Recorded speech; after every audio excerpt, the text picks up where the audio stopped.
আল্লাহ আমাদেরকে মঞ্জুর করুক, বলুন আল্লাহুম্মা আমিন। একটা প্রশ্ন এসছে, সারা দেশে ভূমিকম্প হলো, এটা কি আমাদের গুনাহের জন্য হয়েছে?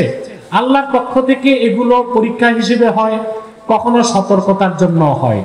ভূমিকম্পটা খুব বড় মাত্রায় হয়েছে কম সময়, যদি আরেকটু বেশি হইতো তো ঢাকা শহর আর খুঁজে পাইতেন না, এটা কংক্রিটের শহর হইতো।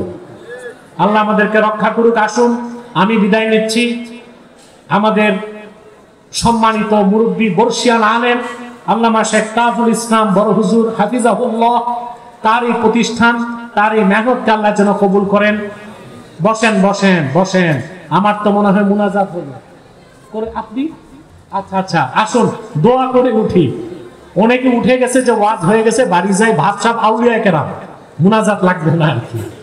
আমার মতো গুনাহগার যারা আছেন আসেন একটু দোয়া করে নেই, ইস্তেগফার করুন 11 বার, সূরা ইখলাস করুন 3 বার।